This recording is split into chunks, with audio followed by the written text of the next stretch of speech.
উম্মে শরীক রাদিয়াল্লাহু তাআলা আনহা বলেন, যে মালিক আমাকে সৃষ্টি করছেন, পৃথিবীর সবাই যদিও আমাকে বলে যায় সে মহান আল্লাহ কিন্তু আমাকে বলে যান নাই। কোন সুবহানাল্লাহ। উম্মে শরীক রাদিয়াল্লাহু তাআলা আনহু বলেন, আমি যে আল্লাহকে বিশ্বাস করি, আমার রব আছে একজন, তিনি আমার জন্য পৃথিবীর কোনো মানুষের সাহায্য যেখানে আমার নাই, তার সাহায্য আমার কাছে এসে গেছে, ওনার সাহায্য আমার কাছে পৌঁছে গেছে। তিনি আমার জন্য পানির ব্যবস্থা করলেন, একজনকে পাঠাইলেন, গিয়ে দেখো আমাদের পানি ঠিক আছে কিনা, নাকি মিথ্যা কথা বলতেছে। দৌড়াইয়া গিয়ে দেখে না, তাদের যে ডামের মধ্যে পানি ছিল পানি পরিপূর্ণ, কোনো অবস্থাতে বিন্দুমাত্র পানি কমে নাই। তারা তো আশ্চর্য হয়ে গেল, মরুভূমির ভিতরে আমরা 4-5 জন ছাড়া আর কোনো মানুষ নাই, তাহলে এই মহিলা কোত্থেকে পানি পান করলো, আর কিভাবে সে পানি পান করে আবার সুস্থ হয়ে গেল? এত নির্যাতনের পরেও মহিলা কিভাবে আগের মতন সুস্থ হয়ে গেল? উম্মে শরীক রাদিয়াল্লাহু তাআলা আনহা বলতেছেন, শোনো, যে আল্লাহ পাক রব্বুল আলামিন আমাকে সৃষ্টি করলেন, তোমাকে সৃষ্টি করলেন, সবাইকে সৃষ্টি করলেন, ওই আল্লাহ তাআলার ইবাদত যদি তোমরাও করো, তাহলে কঠিন বিপদের মুহূর্তেও আল্লাহ তাআলা তোমাদেরকে সাহায্য করবেন। কোন সুবহানাল্লাহ। এজন্য আল্লাহ তাআলার সাহায্য প্রত্যেকটা মুমিনের জন্য আসে। এজন্যই মুমিনের এত দাম, ঈমানের এত দাম। কাফেরদের উপর আল্লাহর সাহায্য না, মুমিনের উপর আল্লাহ তাআলার সাহায্য। এজন্য মহিলা বলতেছেন, আল্লাহ তাআলার সাহায্য আমার উপর আসছে। তারা হতভম্ব হয়ে বলতেছেন, উম্মে শরীক তুমি কি বলতেছো? তোমার উপর 1 দিন 2 দিন ধরে সারাদিন আমরা নির্যাতন করতেছি, আমাদের ভুল হয়ে গেছে, তুমি মনে হয় সঠিক, আর আমাদের বাপ দাদার ধর্ম মনে হয় মিথ্যা বানোয়াট। আমাদেরকে নিয়ে চলো, আমাদেরকে মদিনায় নিয়ে চলো, আমরা মুহাম্মাদুর রাসূলুল্লাহ সাল্লাল্লাহু আলাইহি সাল্লামের হাতে হাত রেখে কালিমা পড়ে মুসলমান হতে চাই। সুবহানাল্লাহ। এই আসসালামু আলাইকুম ওয়া রাহমাতুল্লাহি ওয়া বারাকাতুহু। إن الحمد لله نحمده ونستعينه ونستغفره ونؤمن به ونتوكل عليه ونعوذ بالله من شرور أنفسنا.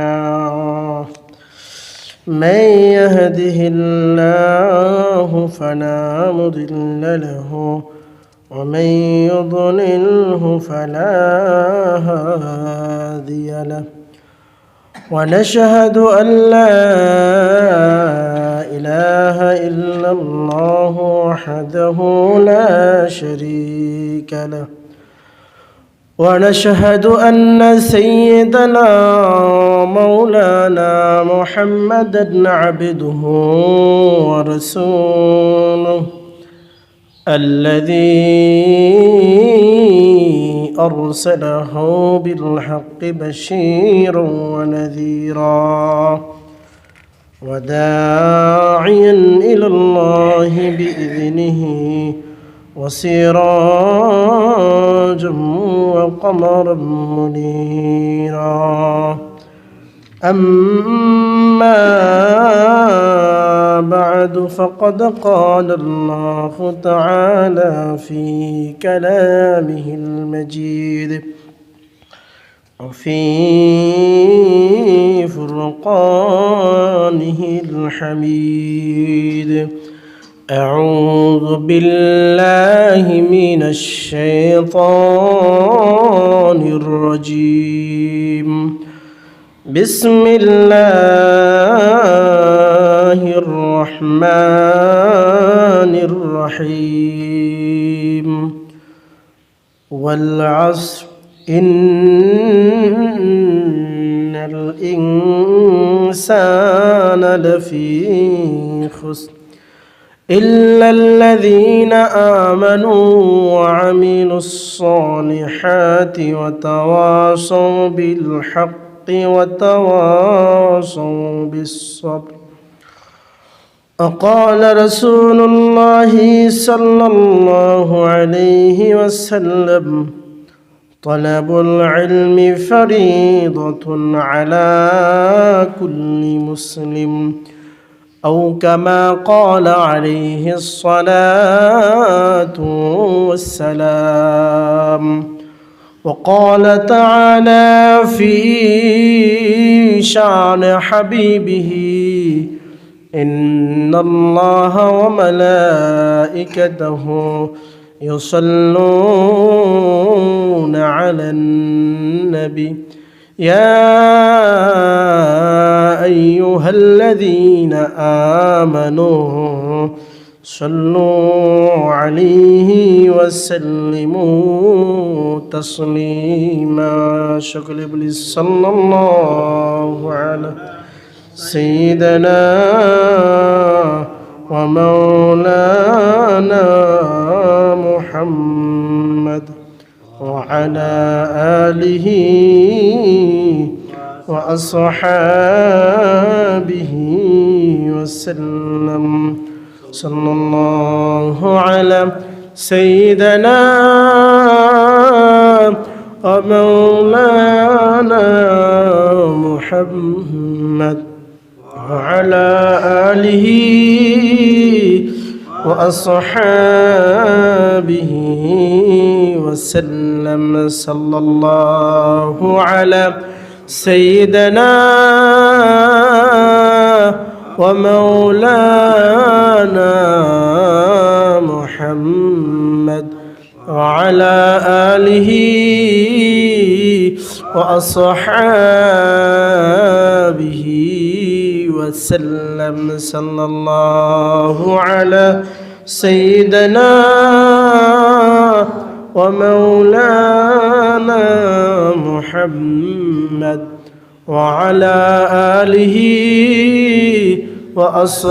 وأصحابه وسلم بلغ العلا بكماله كشف الدجى بجماله حسنت جميع خصاله صلوا عليه وآله محبت الذكر قل لا إله إلا الله لا إله إلا الله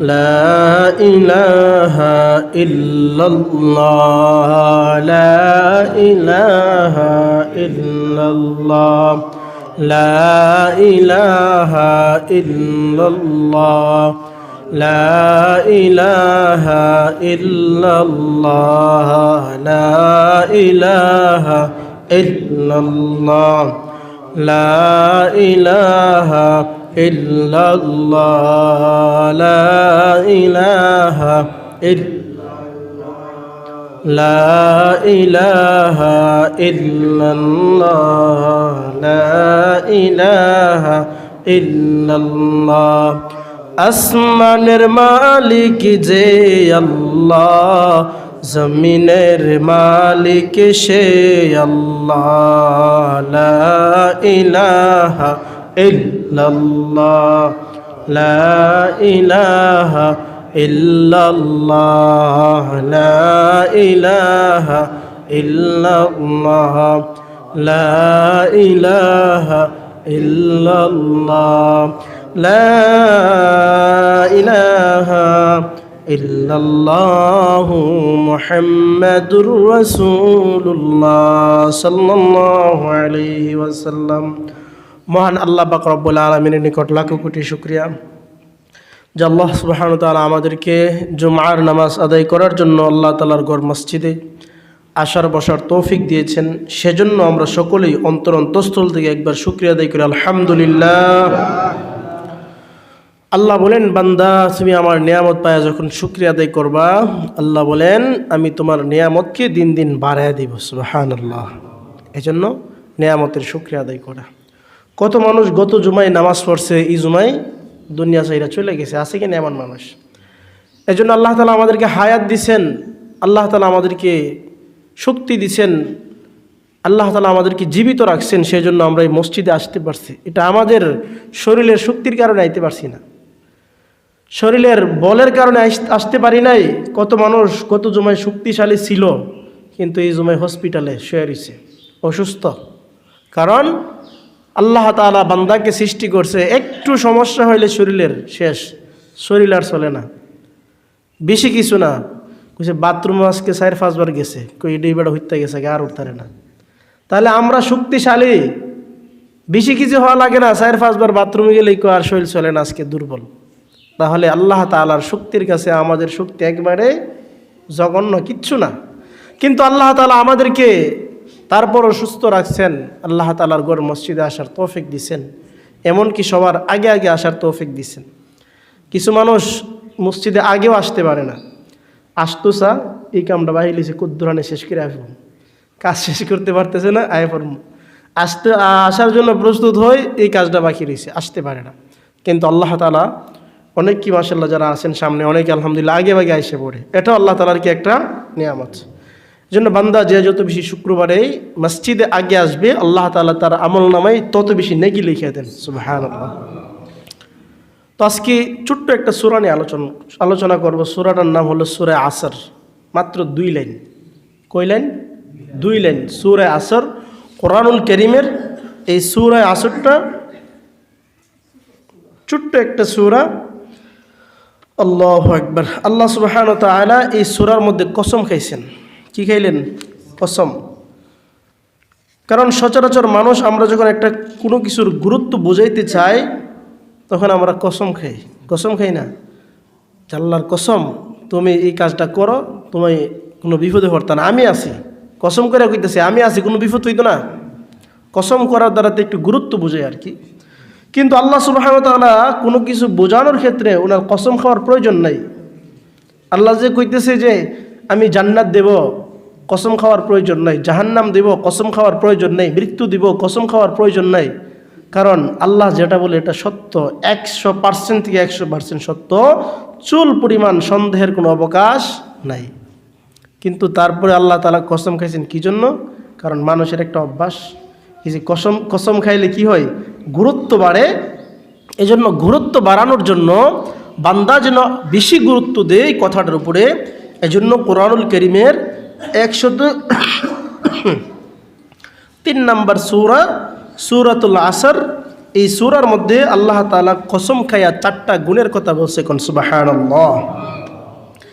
আল্লাহ তাআলা বলতেছেন যে কসম খায় আল্লাহ তাআলা বলতেছেন 4টা গুণ যার ভিতরে আছে, 4টা গুণ যার ভিতরে আছে, আল্লাহ তাআলা বলেন ওই মানুষটা সফল কাম হইতে পারবে। কোন সুবহানাল্লাহ। তাহলে দুনিয়ার সফলতার জ্ঞান আমাদেরকে অনেকে অনেকটা দিই। কেউ মনে করে দুনিয়ার সফলতা ডাক্তার হইলে, কেউ মনে করে ইঞ্জিনিয়ার হইলে, যখন কেউ ব্যবসা করে সে মনে করে ভালো ব্যবসায়িক হইলে সফল, কেউ যখন চাকরি করে সে মনে করে উচ্চ লেভেলের চাকরি করলেই সফল, কেউ যখন কৃষিকাজ করে সে মনে করে ভালো ফলন পোষাইতে পারলেই সে মনে হয় সফল। কিন্তু আল্লাহ তাআলা এই কোনো কিছু না বইলা 4টা গুণের কথা বলছে।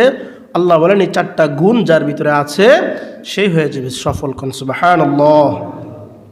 তো আল্লাহ সুবহানাহু ওয়া তাআলা প্রথমত আসরের সময়ের কসম খাইছেন। কোন সময়ের কসম? আসর। এই আসরের সময়টা এমন একটা সময় যা দিনের শেষ পর্যায়ে আবার রাতের শুরু হওয়ার প্রথম। এই একটা সময়ের আল্লাহ তাআলা কসম খাইয়া মানুষদেরকে বলতেছেন, আল্লাহ তাআলা বলতেছেন ওয়াল আসরি ইন্নাল ইনসানা লাফি খুসর। ইন্না শব্দটা এটা হলো নিশ্চয়ই আরও গুরুত্ব বোঝানোর জন্য। বাজারে যাইবেন? যামু। আরে বাজারে যাইবেন? নিশ্চয়ই যামু। তাই 2টা কথা এক, কিন্তু একজন কইছে নিশ্চয়ই যামু, মানে এটার একটু গুরুত্ব বেশি। আরেকজন কইছে বাজার যাইবানি? যামু। আরেকজনে জিজ্ঞেসে যাইবানি? নিশ্চয়ই যামু। এর মানে একজনের চাইতে আরেকজনের গুরুত্বটা কি আরেকটু বেশি।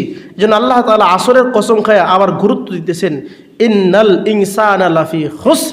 আল্লাহ বলেন পৃথিবীর সমস্ত মানুষগুলা ক্ষতিগ্রস্ত। কোন নাউজুবিল্লাহ। সমস্ত আল্লাহ বলেন নিশ্চয় সমস্ত পৃথিবীর মানুষগুলা কি গ্রস্ত? ক্ষতিগ্রস্ত। তবে আল্লাহ বলেন ইল্লা, তবে আমি বাজারে যাবো, একটু লিড হইব আর কি। তো আল্লাহ তাআলা বলতেছে ইল্লা, তবে ইল্লাল্লাযিনা আমানু, তারা ক্ষতিগ্রস্ত নয়। ইল্লাল্লাযিনা আমানু, যারা কি আনছে? ঈমান আনছে। কোন সুবহানাল্লাহ। ঈমান এক দামি দৌলত, যে দামি দৌলত যার কাছে আছে সে ক্ষতিগ্রস্ত নয়। তার টাকা না থাকতে পারে, তার সম্পদ না থাকতে পারে, তার অর্থকড়ি না থাকতে পারে, তার ক্ষমতা না থাকতে পারে, সে একটা উচ্চ বংশে জন্মগ্রহণ করতে না পারে, কিন্তু তার ভিতরে যদি ঈমান থাকে আল্লাহ তাআলা বলেন সে ক্ষতিগ্রস্ত নয়। কোন সুবহানাল্লাহ। এজন্য আল্লাহ তাআলা বলেন ইন্নাল ইনসানা লাফি খুসর, সমস্ত মানুষগুলাই ক্ষতিগ্রস্ত, তবে ইল্লাল্লাযীনা আমানু ওয়া আমিলুস সলিহাত, এক নাম্বার যারা ঈমান আনছে তারা ক্ষতিগ্রস্ত নয়, 2 নাম্বার ওয়া আমিলুস সলিহাত, যারা নেক আমল করবে তারাও ক্ষতিগ্রস্ত নয়। সুবহানাল্লাহ। তাহলে আল্লাহ তাআলা আমাদেরকে ঈমান দিছে কিনা? দিছে কিনা? শুধু দিছে না, আল্লাহ তাআলা আমাদেরকে ঈমানদার অর্থাৎ বাফে মুসলমান, আমরা মুসলমানের ঘর থেকে আল্লাহ তাআলা আমাদেরকে পাঠাইছে। আলহামদুলিল্লাহ, এটা আল্লাহ তাআলার বড় নিয়ামত যে বাবা মুসলমান, দাদা মুসলমান, আমার দাদা মুসলমান, আমিও মুসলমান। এটা আল্লাহর নিয়ামত। আল্লাহ তাআলা আমাকে জান্নাতে দিবে বলেই আগেই মুসলমানের ঘর থেকে আমাকে দুনিয়ার মধ্যে পাঠাই দিছে। এজন্য জান্নাতে দিবে বলেই মুসলমানের ঘর থেকে পাঠাইছে, যে তোমার জন্য জান্নাত বানাইছি, তোমার বাবা মুসলমান, তুমি মুসলমান, তোমার জন্য তো জান্নাত, তোমাকে জান্নাতে দেব, সেই জন্য মুসলমানের ঘর থেকে তোমাকে কিন্তু পাঠাইলাম। আল্লাহ বলেন ইল্লাল্লাযীনা আমানু, যারা ঈমান আনছে। ঈমান এত দাম কেন? ঈমান না থাকলে মানুষটা দুনিয়ার মধ্যে অর্থ সম্পদের মালিক হইতে পারে, সব কিছুর মালিক হইতে পারে, যদি তার ভিতরে ঈমান না থাকে আল্লাহ বলেন এই মানুষটার আল্লাহ তাআলার কাছে কোনো 4 পয়সারও মূল্য নাই। আল্লাহ তাআলার কাছে যদি সমস্ত পৃথিবী কাফের বেঈমান, যার ভিতরে ঈমান নাই, সমস্ত পৃথিবী ভরা, কিন্তু ওই ভরা কাফের বেঈমান যদি থাকে, আল্লাহ বলেন আমি এই দুনিয়া টিকাইয়া রাখমু না। বরযাত্রী কইছে মেয়ে বিয়ে দিব, জামাই গেছে, কইছে কয়জন বরযাত্রী আইবেন? 400 মানুষ আমু। সমস্যা নাই, জামাই আইব তো? জামাই আইব মানে জামাইরে ঘোড়ার গাড়িতে নিয়ে আসবো। ঠিক আছে আসেন। জামাই নিয়ে আইছে, 400 বরযাত্রী বয়ে লিছে, খাওন দে না। জামাই কই?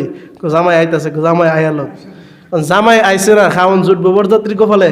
বরযাত্রী খাওন নাই, 2টা 3টা বাজতেছে, খাওন দে না। জামাই আইব কিনা? শুধু শুনছি যে জামাই আইতো না, জামাই অন্য দিক দিয়ে চলে গেছে, বিয়া করতো না। যে তাল বাসন আনছিন ইতান দিয়ে বরযাত্রীদের বাইরে বাইতে বাগাইব, তাড়াতাড়ি বাইরের থেকে ভাগ, এত টাকা তোদের জন্য লোকসান করলাম, তোদেরকে রাখার এই বাড়িতে আমাদের দরকার নাই, ফিরাইয়া বাড়িতে বাই করব।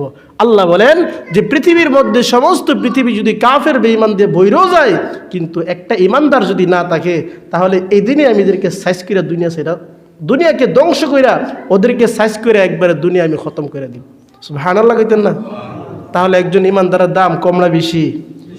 শুধু বেশি না, 7 আসমান 7 জমিন যা কিছু আছে পৃথিবীর মধ্যে সব কিছুর চাইতে একজন ইমানদারের দাম বেশি। কোন সুবহানাল্লাহ। বুঝেননি বিষয়টা? 7 আসমান 7 জমিন, ক্ষমতা সম্পদ যা কিছু আছে, যাতে মারামারি কাটাকাটি করতেছি, সব কিছু এক ফাল্লাই, একজন ইমানদার এক ফাল্লাই, এগুলা কিচ্ছু না। একজন ইমানদারের দাম আল্লাহ তাআলার কাছে 1000 কোটি গুণ বেশি। সুবহানাল্লাহ। তাহলে ইমানের এত দাম কেন? কারণ ইমানের এত দাম এজন্য একজন ইমানদার আল্লাহরে চিনছে। কোন সুবহানাল্লাহ। ইমানদার যখন আল্লাহর চিনছে, আর মসজিদের কোনায় বৈশা, ঘরের কোনায় বৈশা, সিফা সাফাই বৈশা, এমনকি গর্তের ভিতরে ঢুকে যখন কইবে আল্লাহ, আল্লাহ আসমান থেকে বান্দা আমি উপস্থিত। কোন সুবহানাল্লাহ। আর কাফের বেঈমান এত 50 তলা, তার 100 তলা 2টা এসি ঘুমে, তাই খেয়েও যদি সে আনন্দ করে উল্লাস করে, আল্লাহ কইবে উল্লাস কর, তোর এই উল্লাসে আমার কোনো কাজে আইতেছে না। কিন্তু আমার একজন ইমানদার ব্যক্তি, সে কাদা মাটি নিয়ে আমি আল্লাহকে ডাক দিছে, আমি আরশ থেকে আল্লাহ তাআলা তার জবাব দিয়ে দিই। সুবহানাল্লাহ। তাহলে একজন ইমানদারের দাম কত বেশি। সাহাবাই কেরাম ইমানের জন্য কত কষ্ট করছেন। আল্লাহু আকবার। নবীজির এক সাহাবী, মহিলা সাহাবী, কি সাহাবী? পুরুষ সাহাবীদের গল্প তো অনেক শুনছেন, বেলালের গল্প শুনছেন, খাব্বাবের গল্প শুনছেন। একজন মহিলা সাহাবী, তার নাম ছিল উম্মে শরিক। কি উম্মে শরীফ না, কিন্তু উম্মে শরিক, একজন মহিলা সাহাবী। ওনার বাড়ি হলো মক্কায়, কুরাইশি বংশধর। উম্মে শরিক রাদিয়াল্লাহু তাআলা আনহা, এই মহিলা আল্লাহ রাসূল সাল্লাল্লাহু আলাইহি সাল্লামের কাছে মানুষ শুনে, মহিলা মানুষ তো ঘর থেকে বের হয় না, শুনে যে মক্কার আশেপাশের মানুষ সব রাসূলের কাছে আইতেছে, আয়া দলে দলে মুসলমান হইতেছে, ইসলামের শীতল ছায়ার তলে যাইতেছে, নারীদের অধিকার মুহাম্মদ প্রতিষ্ঠা করার জন্য তিনি চেষ্টা করতেছেন, নারীদেরকে তিনি গোলামের জিন্দেগিতে তিনি দেখতে চান না, নারীদেরকে তিনি দাসত্বর জিনজিলের মধ্যে আবদ্ধ করতে চান না। মুহাম্মদ সাল্লাল্লাহু আলাইহি সাল্লাম নারীদেরকে একটা স্বাধীন নারী হিসেবে ঘোষণা করতে চান, নারীদের সঠিক অধিকার তিনি দিতে চান, একজন নারীর যে অধিকার, প্রাপ্ত অধিকার তিনি দিতে চান। এরকম সমাজের মধ্যে যখন আলোচনা ব্যাপক শুরু হয়ে গেল, উম্মে শরিক রাদিয়াল্লাহু তাআলা আনহা তিনি চিন্তা করলেন, মুহাম্মদ যে কাজ করতেছে, আমি মুহাম্মদের ধর্ম গ্রহণ করা আমার এখন কর্তব্য হয়ে গেছে। কোন সুবহানাল্লাহ। রাসূলুল্লাহ সাল্লাল্লাহু আলাইহি সাল্লামের কাছে উম্মে শরীক রাদিয়াল্লাহু তাআলা আনহা কালিমা পড়ে মুসলমান হইলেন। আল্লাহ রাসূল সাল্লাল্লাহু আলাইহি সাল্লাম তাকে দিন সম্পর্কে বুঝাইলেন, জানলেন এবং বললেন, তুমি যে ধর্ম গ্রহণ করছো এটা নীরবে পালন করবা, কারণ আমরা মুসলমানের সংখ্যা অল্প। তুমি নীরবে পালন করবা, কেউ যেন তোমার এই তুমি যে মুসলমান হয়েছে না জানে, জানলে সমস্যা। তো উম্মে শরীক রাদিয়াল্লাহু তাআলা আনহা গোপনে সে আবার মানুষকে দাওয়াত দেয়। মহিলাদের কাছে আরেকজন আয় না, কি গো তোমার কি অবস্থা, আসুনি ভালোই, মাথাটা লাড়া দিই। এই যে মাথা লাড়া দিতেছে আর উহি নানতেছে, মুহাম্মদের ধর্ম তো আমি গ্রহণ করছি, অনেক ভালো, তুমিও ধর্মটা গ্রহণ করতে পারো। তো মহিলা কইতেছে ঠিক আছে, আমি যাচাই বাছাই করি, দেখি হইতে পারি কিনা। এভাবে দাওয়াত দিতেছে আশেপাশের মানুষ, কিন্তু সব মানুষের পেটে কথা হজম হইল, মহিলাদের পেটে কথা হজম হইত না। সুন্দর টিকে যায় কইতেছে, কি গো ইজিদা আমার মুহাম্মদের ধর্মের কথা কইতাছে, কি মুসলমান হয়ে গেছে নাকি তার? আল্লাহ রাসূল সাল্লাল্লাহু আলাইহি সাল্লামের সাহাবা হযরতে উম্মে শরীক রাদিয়াল্লাহু তাআলা আনহা যেই মাত্র তিনি মুসলমান হইছেন, এই কথাটা যখন প্রকাশ পাইছে, ওনার শ্বশুরালী লোকজন যারা আছেন সবাই উম্মে শরীককে ডাকলেন, এই উম্মে শরীক এদিকে আসো, তুমি নাকি মুহাম্মদের ধর্ম গ্রহণ করলাম? উম্মে শরীক বলতেছেন হ্যাঁ। সাহাবীদের একটা গুণ ছিল, তারা কোনোদিন মিথ্যা কথা বলতেন না, যত বড় বিপদ হোক। বলতেছেন উম্মে শরীক তুমি কি মুসলমান হয়ে গেছো? উম্মে শরীক রাদিয়াল্লাহু তাআলা আনহা নির্দ্বিধায় বলতেছেন হ্যাঁ, আমি তো মুসলমান হয়ে গেছি। ওনার স্বামী, ওনার শ্বশুর, ওনার শাশুড়ি আর দেবর যারা আছে সবাই কইতেছে ইন্না লিল্লাহ, কি কাম করলা তুমি? তুমি মুহাম্মদের ধর্ম গ্রহণ করলা, তোমাকে তো আর আমাদের এই বাড়ির মধ্যে জায়গা দেওয়া হবে না, কারণ আমরা সবাই হইলাম 360 খোদার অনুসারী আর তুমি এক আল্লাহর অনুসারী। তোমার সাথে আমাদের সংসারে আর কোনো বনাবনি হবে না, তোমার হাতের রান্না আর আমরা খাবো না, তোমাকে এই বাড়িতে আর রাখবো না। উম্মে শরীক রাদিয়াল্লাহু তাআলা আনহাকে বলতেছেন, বুঝাইতেছেন তুমি ধর্ম ছাড়ো, না হলে কিন্তু আমার ছেলে তোমাকে ছাইরা দিব, তুমি কিন্তু এই বাড়িতে থাকতে পারবা না। উম্মে শরীক রাদিয়াল্লাহু তাআলা আনহা বলতেছেন, যতই কথা বলেন না কেন, আমি যে ঈমান গ্রহণ করছি সব কিছু ছাড়তে পারি, কিন্তু কোনো অবস্থাতেই আমি ঈমানকে ছাড়তে পারবো না। সবাই পরামর্শ করলেন তাকে কি করা যায়। আমাদের বাড়িতে আর রাখা যাবে না, সিদ্ধান্ত হয়ে গেল এবার তাকে তার বাপের বাড়ির মধ্যে নিয়ে রেখে এসে পড়ো। এই সবার সিদ্ধান্ত যখন এক হয়ে গেল, উম্মে শরীক রাদিয়াল্লাহু তাআলা আনহাকে 3 থেকে 4 জন মানুষ দিলেন যে তারা তোমাদের নেতৃত্বে, তোমাদের হাতে দইরা ওকে ওর বাপের বাড়িতে দিয়ে আসবা। ওনার বাড়ি ওনার এই এলাকা থেকে প্রায় 2-3 দিনের রাস্তা, অনেক পথ অতিক্রম করে যেতে হয়। তারা চাবুক নিলেন হাতের মধ্যে। উম্মে শরীক রাদিয়াল্লাহু তাআলা আনহাকে পথে পথে চাবুক মারে আর বলে, তুমি ধর্ম ছাড়ো, না হয় কিন্তু তোমার জীবন এখানেই শেষ। সে চিৎকার করে আর বলে, আমার জীবন থাকতে আমার জবান দিয়ে কোনো অবস্থায় আমি ধর্ম ছাইরা দিছি এই কথা বলতে পারবো না। সবার উপর, তাদের উপর যখন একের পর এক নির্যাতন আর রাস্তা চলতে শুরু করলেন, তারা মারতে মারতে ক্লান্ত হয়ে যায়। তাদের সাথে পানি আছে, খাবার আছে, তারা ক্লান্ত হইলে পানি খায়, খাবার খায়, কিন্তু উম্মে শরীককে কোনো কিছু খাইতে দেই না। পিপাসার্থ অবস্থায়, তৃষ্ণার্ত অবস্থায় প্রাণ বায়ু যেন বের হয়ে যাবে। একদিন চলে গেল, 2 দিনের মাথায় দীর্ঘ পথ অতিক্রম করে মরুভূমির মধ্যে একটা তাঁবু গাড়লেন। এখানে উম্মে শরীক এবং তার দলবল যারা আছে তারা ক্লান্ত হয়ে মারতে মারতে ঘুমিয়ে পড়লেন। আর উম্মে শরীক বলে, আমার এমন ক্লান্ত, এমন পিপাসার্থ হইলাম, মনে হইতেছে এই মুহূর্তে আমি দুনিয়া ছেড়ে চলে যাব, আমার প্রাণবায়ুটা বের হয়ে যাবে। আমি মরুভূমির উত্তাপ্ত বালুর মধ্যে পড়ে আছি। এমন সময় কে যেন আমার চোখের সামনে আসমান থেকে বড় একটা পানির বোতল নিয়ে উপস্থিত হয়ে গেছেন। কোন সুবহানাল্লাহ। আমি যেই মাত্র তাকাইলাম, দেখি পানির বোতল। আমার চোখ 2টা খুলতে পারতেছি না ক্ষুধার্ত অবস্থায় আর নির্যাতনের শিকার হয়ে। যেই মাত্র তাকাইলাম, দেখি পানির বোতল। আমি একটু ভাতটা বাড়াইলাম, অল্প পানি কে যেন আমার হাতের মধ্যে ঢালছে। 2 কোষ পানি খাইলাম, দেখি বোতল আবার উপরে উঠে গেছে। আমি আবার একটু বসলাম, আবার আমাকে পরিতৃপ্ত সহকারে পানি পান করাইলেন, আমার হাত মুখ ধোয়া দিলেন, কিন্তু আমি কোনো রশিও দেখি না, কোনো কিছু দেখি না, শুধু একটা বোতল দেখতেছি, পানি দিতেছি আমাকে। উম্মে শরীক রাদিয়াল্লাহু তাআলা আনহা বলেন, পানি দেওয়ার পরে আমি হাত মুখ ধুয়ে যখন আমার শরীরকে মুছলাম, সুন্দর করলাম, তখন আমার শরীরের মধ্যে একটু শক্তি আসছে, কারণ এই পানি তো সাধারণ কোনো পানি না, আল্লাহর পক্ষ থেকে পানি আসছে। উম্মে শরীক রাদিয়াল্লাহু তাআলা আনহু শরীরে যখন একটু শক্তি আসলেন, বসলেন।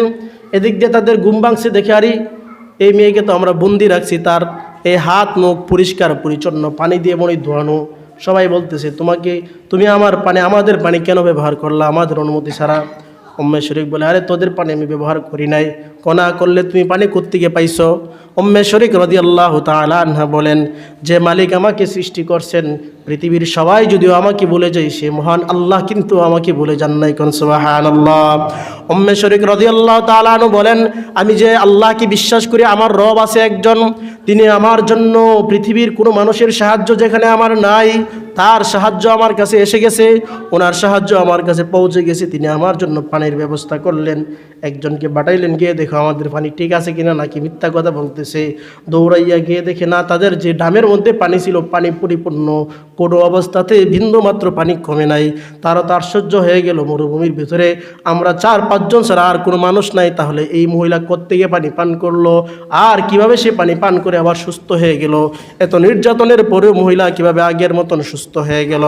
উম্মে শরীক রাদিয়াল্লাহু তাআলা আনহা বলতেছেন, শোনো, যে আল্লাহ পাক রব্বুল আলামিন আমাকে সৃষ্টি করলেন, তোমাকে সৃষ্টি করলেন, সবাইকে সৃষ্টি করলেন, ওই আল্লাহ তাআলার ইবাদত যদি তোমরাও করো, তাহলে কঠিন বিপদের মুহূর্তেও আল্লাহ তাআলা তোমাদেরকে সাহায্য করবেন। কোন সুবহানাল্লাহ। এজন্য আল্লাহ তাআলার সাহায্য প্রত্যেকটা মুমিনের জন্য আসে। এজন্য এই মুমিনের এত দাম, ঈমানের এত দাম। কাফেরদের উপর আল্লাহর সাহায্য না, মুমিনের উপর আল্লাহ তাআলার সাহায্য। এজন্য মহিলা বলতেছেন, আল্লাহ তাআলার সাহায্য আমার উপর আসছে। তারা হতভম্ব হয়ে বলতেছেন, উম্মে শরীক তুমি কি বলতেছো? তোমার উপর 1 দিন 2 দিন ধরে সারাদিন আমরা নির্যাতন করতেছি, আমাদের ভুল হয়ে গেছে, তুমি মনে হয় সঠিক, আর আমাদের বাপ দাদার ধর্ম মনে হয় মিথ্যা বানোয়াট। আমাদেরকে নিয়ে চলো, আমাদেরকে মদিনায় নিয়ে চলো, আমরা মুহাম্মাদুর রাসূলুল্লাহ সাল্লাল্লাহু আলাইহি সাল্লামের হাতে হাত রেখে কালিমা পড়ে মুসলমান হতে চাই। সুবহানাল্লাহ। এই 4-5 জন কালিমা পড়ে মুসলমান হয়ে গেলেন। আল্লাহর রাসূল সাল্লাল্লাহু আলাইহি সাল্লাম বলেন, তোমার আর ওই দিকে যাওয়ার দরকার নাই, কারণ এখন তারা তোমাদের উপর নির্যাতন করবেন। এজন্য আল্লাহ তাআলা কোরআনের মধ্যে বলে দিয়েছেন, ইল্লাল্লাযীনা আমানু, যারা ঈমান আনবে তারা ক্ষতিগ্রস্ত হবে না, তারা লাভবান হবে। দুনিয়ার মধ্যে লাভবান হবে, আখিরাতের মধ্যেও লাভবান হবে। এজন্য আল্লাহ পাক রব্বুল আলামিন বলেন, ঈমান আনো পরিপূর্ণভাবে, আল্লাহ তাআলার উপর ঈমান আনো। এজন্য ঈমানদারের দাম আল্লাহ তাআলার কাছে এত বেশি, এত বেশি, 7 আসমান 7 জমিনের চাইতো আল্লাহ তাআলার কাছে একজন ঈমানদারের দাম বেশি হয়ে যায়। সুবহানাল্লাহ। এজন্য আল্লাহ পাক রব্বুল আলামিন বলেন, সমস্ত পৃথিবীর মানুষ ক্ষতিগ্রস্ত, তবে ইল্লাল্লাযীনা আমানু, যারা ঈমান আনছে তারা ক্ষতিগ্রস্ত নয়।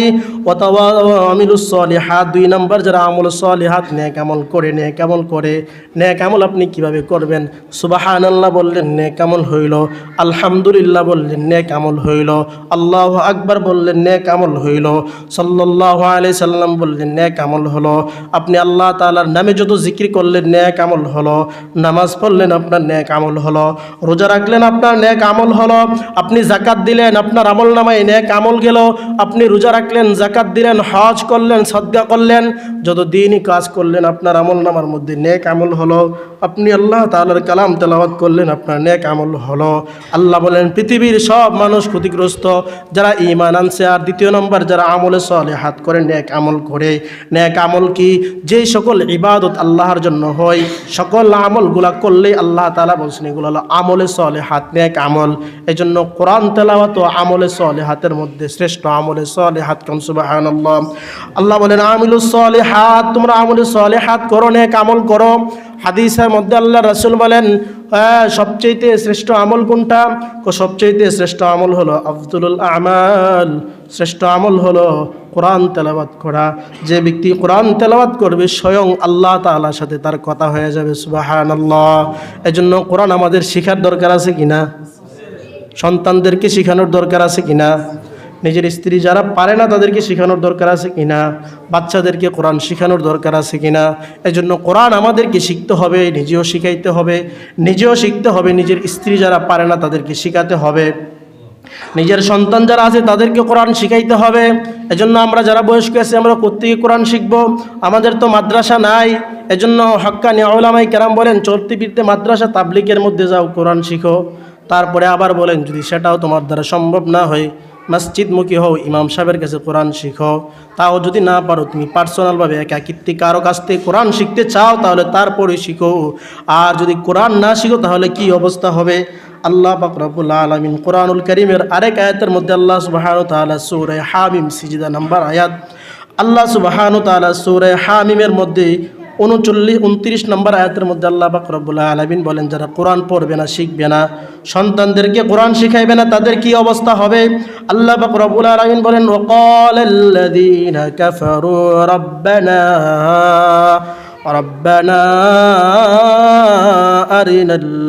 আরিনাল্লাযীনা আযাল্লানা মিনাল জিন্নি ওয়াল ইনসি নাজআল লাহুমা তাহতা আকদামিনা লিয়াকুনা মিনাল আসফালিন। আল্লাহ বলেন, যারা কোরআন পড়বে না, যে সকল মানুষ ঈমান আনবে না, কাফের বিঈমান, আর যে সকল মানুষ এই কোরআন না শিখে ঈমানদার থেকে বঞ্চিত হবে, কোরআন শিখা থেকে বঞ্চিত হবে, তারা আল্লাহ পাক রব্বুল আলামিনের কাছে বলবেন, আল্লাহ কাল কিয়ামতের কঠিন দিনে আল্লাহ তাআলার কাছে বলবেন, ওয়াকালাল্লাযীনা কাফারু, তারা বলবেন, রব্বানা, হে আমার রব, আরিনাল্লাযীনা আযাল্লানা মিনাল জিন্নি ওয়াল ইনস, যে সকল মানুষ এবং জিনদের দ্বারা আমরা পথভ্রষ্ট হইলাম, যে সকল মানুষের দ্বারা আমরা কোরআন শিখতে পারলাম না, যে সকল মানুষের দ্বারা চলাফেরা করে আমরা নামাজ পড়তে পারলাম না, আল্লাহ যে সকল মানুষের সাথে চলাফেরা করে হারাম অন্যায়ের পথে জড়িয়ে গেছি, ইয়া রব্বে করিম, আল্লাহর কাছে চাইবে না, জাআলহুমা তাহতা আকদামিনা লিয়াকুনা মিনাল আসফালিন, আজকে আপনি তাদেরকে আমাদের সামনে উপস্থিত করেন কিয়ামতের দিনে, আজকের দিনে আমি তাদের বুকের মধ্যে ফাড়া দিয়া জাহান্নামের মধ্যে যাইতেছেন। কন্যা আউযুবিল্লাহ। আপনি যদি সন্তানকে কোরআন না শিখান, আপনার সন্তান আল্লাহকে বলবে, আল্লাহ আমার আব্বাকে ডাইকা নেন। যেই সন্তানকে আপনি লালন পালন করছেন এত আদর কইরা, সন্তান বলবে, আল্লাহ আমার আব্বারে ডাকেন, আমি তার বুকের মধ্যে আজকে ফাড়া দিয়া জাহান্নামে যামু। কেন আমার সাথে এত বড় একটা জুলুম করলো, বিচার করলো? আমি তো কোরআন শিখতে চাইতাম, আমার বাবা যদি চাইতো আমি শিখতে পারতাম। আল্লাহ আজকে আমার বাবাকে আনেন, আমি তার সিনার মধ্যে পাড়া দিয়ে জাহান্নামের মধ্যে যাব। যেই বাবা, যেই সন্তান আজকে আপনাকে শ্রদ্ধা করে, সম্মান করে, কিয়ামতের কঠিন দিনে আর সম্মান আর শ্রদ্ধা করবে না, আপনার সিনার মধ্যে পাড়া দিয়ে জাহান্নামের মধ্যে যেতে চাইবে। এজন্য সন্তানদেরকে কোরআন শিখাইবেন তো ইনশাল্লাহ? এজন্য নিজেও কোরআন শিখবেন। যারা কোরআন শেখার ইচ্ছা আছে, যে হুজুর শিখতে চাই, বয়স্ক যারা আছে তারা তো একটু বুঝেন, ইনশাল্লাহ আপনাদেরকে কমপক্ষে 2 মাস কিংবা 3 মাসে সর্বোচ্চ ইনশাল্লাহ কোরআন শরীফ শেখানো ইনশাল্লাহ আমার দ্বারা সম্ভব হবে, যদি আপনারা সময় দেন। এজন্য এই হায়াতের মূল্যবান সময়টা একটু কাজে লাগাইয়া কোরআনকে শেখার চেষ্টা করেন। আর আলহামদুলিল্লাহ আপনাদের এলাকার বাচ্চারা আলহামদুলিল্লাহ অনেক কোরআন পড়তেছে, পড়ে। আপনাদের এলাকার মধ্যে আসছে আজকে প্রায় 5 বছর হয়ে গেছে। কয় বছর হয়েছে? 5 বছর হয়ে গেছে। এই 5 বছরে আলহামদুলিল্লাহ এই মসজিদ থেকে ওই মসজিদ আর এই মসজিদ থেকে প্রায় 26 জন কোরআন শরীফ পড়া গেছে। কোন আলহামদুলিল্লাহ? আলহামদুলিল্লাহ একটু জোরে কর না আলহামদুলিল্লাহ। একজন বলছে, হুজুর কোরআন শরীফ আমরা যে সময় ছিলাম ওই সময় হুজুর একজন আইতো 3 মাস থাকতো, 6 মাস থাকা যাইতো গা, এই কায়দা শেষ করতে তো আমরা জীবন শেষ হয়ে গেছে, কোরআন শরীফ আর শিখতে পারি নাই। তারপরে আমি বলছি, আসেন আপনাকে আমি শিখাবো। প্রবাসে চলে গেছে, আলহামদুলিল্লাহ শিখছে কোন টুকটাক। তাহলে 5 বছরে তাইখা আপনাদের এলাকার মধ্যে 26 জনটা কোরআন শরীফ আমার হাতে পড়ছে। হয়তো এর মধ্যে অধিকাংশ শেষ করছে, আবার কিছু মানুষ 2-3 পারা পইরা চলে গেছে, ছেলেরা বিশেষ করে, আবার কেউ দেখা যাইতেছে মোটামুটি পুরাটাই শেষ করছে। তাহলে এই 26 জন মানুষ তো কইতে তো না জিন্দিগিতে যে কোরআন শরীফ পড়তে পারছে না, কইতে পারবো? যে 2 পারা পড়ছে আলহামদুলিল্লাহ, হে আরও বাকি 28 পারা কী করতে পারবো? পড়তে পারবো। আর রানিং 7 জন পড়তেছে কোরআন শরীফ, এবং আরও কয়েকজন কোরআন শরীফ নিতে পারবো। এটা আমার অর্জন না, এই অর্জনটা কার? আপনাদের। কাদের? কারণ আপনারা সন্তান না দিলে আমি পড়াইতে পারতাম, আপনারা দিছেন এজন্য পড়াই দিছি। এজন্য আমাদের মসজিদটাকেও, মসজিদমুখী বাচ্চাদেরকে করতে হবে, আমাদেরকে হতে হবে। আমরাও কোরআন শেখার জন্য মসজিদে আসতে হবে, আমাদের সন্তানদেরকে পাঠাইতে হবে। এজন্য আপনার সন্তান নিয়মিত আসতেছে কি না এটাও খোঁজ রাখতে হবে। গত মাসের জানুয়ারির দিকে একটা লিস্ট করলাম যে যারা এই মসজিদে প্রত্যেক দিন আসবা না তোমাদের 5 টাকা জরিমানা, আর যারা প্রত্যেক দিন আসবা তোমাদের জন্য পুরস্কার। তো প্রায় 60 জনের মধ্যে থেকে 9 জন 1 মাস পুরাটাই বন্ধ করে নাই, তাদেরকে 9 জনকে পুরস্কার দিছি। অল্প টাকা, 5 টাকার কলম দিছি, 9 জনকে পুরস্কার দিলাম। আর বাকি 60 জনের উপরে প্লাস আসে, বাকি 49 জনে কি বন্ধ করছে। তাহলে বন্ধের সংখ্যা বেশি নাকি অন্য সংখ্যা বেশি? তাহলে বন্ধ আরও 0 করতে হবে। আমি বলছি যে তোমরা যদি সবাই বন্ধ না করো তাহলে আমার প্রত্যেক মাসে 300 টাকা জরিমানা লাগবে। তোমরা জরিমানা লাগাইতে চাও কি না? সবাই কইছে চাই। আর যদি বন্ধ করতে চা, কোনা চাই না। বুঝছেন নি কারবারটা? এজন্য বাচ্চাদেরকে পাঠাইবেন, বলছি যারা পুরা বছর বন্ধ করবে না, তোমাদের সবার সামনে তোমাদেরকে পুরস্কৃত করা হবে। তাহলে বাচ্চা যদি বন্ধ না করে, কিছু বাচ্চারা দেখা গেছে কি যারা পুরস্কার পাইছে বন্ধ করতো 2 দিন 3 দিন 5 দিন বন্ধ করতো, এই যে কিছু পুরস্কার দিমো দেখা যাচ্ছে বন্ধ আর করছে না, সবার আগে আয় পড়ে, কারণ এর ভিতরে পুরস্কারের নেশা ঢুকছে। পুরস্কারের নেশা ঢোকার কারণে এখন পরও মোটামুটি ভালো আগাইতেছে। এজন্য আর যে সকল বাচ্চারা বন্ধ করতেছে 5 টাকা জরিমানায় 5 টাকা আদলি রুমের ভিতরে লাইজারটা জমছে এখন, কারণ এই যে বাচ্চারা আসতেছে না, জরিমানা আম্মা আইসি না 5 টাকা দো, তখন বেতলে দিব যাস না গেলি গিয়া, এমনি তো গেছে না হুজুরে কিছু কোনা 2টা বাড়ি খেলে সমস্যা নাই, না টাকা দিতেইব, কারণ বাইরে গিয়ে গার্জেনের কাছে খুঁজলে কেব টাকা দো কিসের টিয়া মসজিদে গেছি না গেলে না কেরে অনেকে তার ফাদাব একটা সর্দার টিয়াটা দিব, ঠিক আছে না, তো গার্জেনও সচেতন হইবে যে না বাচ্চাটারে প্রতিদিন ফাটাই। আবার দেখা যায় হুজুর কালকে আইতারতাম না সুরিলিয়া দা, আর আগে কোনো খবর নাই, হুজুরের কাছে যাইতেছে আইতাছে কোনো খবর নাই। এই জন্য আমার সন্তানকে যদি আমরা কোরআনমুখী না বানাই, এবং পাশাপাশি গত 2 বছর আগে বয়স্কদেরকে আলহামদুলিল্লাহ একটা শিক্ষা দিয়েছিলাম, কয়েকজন বিশেষ করে আমাদের বয়স্কদের মধ্যে রমজান মিলিটারি সাহেব, উনি কায়দা সিফারা কোরআন শরীফ পয়রা খতম দিয়ে গেছে এখন আলহামদুলিল্লাহ, এটা তার শেষ জীবনের একটা অর্জন। মানুষ পারে না এটা, কিন্তু উনি পারছে। এবং অনেককে জানাজার নামাজ শিখাইছি, দোয়া শিখাইছি, কীভাবে পড়তে হয়, অনেক ভুলভাল আছে। আমরা তো মনে করি আলহামদুলিল্লাহ অনেক কিছু পারি, সানা পড়তে গেলে যেন ভুল হয়েছে, সুবহানাকাল্লাহুম্মা ওয়া বিহামদিকা, এটা পড়তে যা নামাজ শুরু করার আগে আমাদের ভুল। তাহলে কত ভুল যে আছে আমাদের কোনো হিসাব নাই। আমরা মনে করি যে না নামাজও দাঁড়াইছে আল্লাহ তো কবুল করবে, আর আল্লাহ তো কবুল করবই, কিন্তু না হইলে কেমনে কবুল করবো, ওই তুইব তো হইলে এনে কবুল করা যায়। আপনি কইছেন যে আমি গাড়ি নিয়ে যাবো নারায়ণপুর, গাড়ির ব্যাটারি আছে এবং চার্জও আছে, রিক্সার 3 চাক্কার মধ্যে ফার্ম নাই, তো নারায়ণপুর লিয়া যাবো গা, তো নারায়ণপুর তো যাইতে পারবেন ঠিক আছে, কুম্মালা যে গাড়ি এবং আমনে সহ কি হালো বিলো যায় ফরন লাগে, কথা কন না, তো এরকম দুর্ঘটনা ঘটবো। তো নামাজেরও আমাদের এরকম দুর্ঘটনা হইতেছে, নামাজ যে পড়তেছি সূরা ফাতিহা ঠিক নাই, আত্তাহিয়াতু ঠিক নাই, দুরূদ শরীফ ঠিক নাই, দোয়া মাসুরা ঠিক নাই, কমপক্ষে 4টা সূরা ঠিক নাই, তাহলে আমার নামাজটা আমি যে পড়তেছি দীর্ঘ 50 বছর ধইরা, নামাজটার ব্যাপারে আল্লাহর কাছে কি জবাব দিব?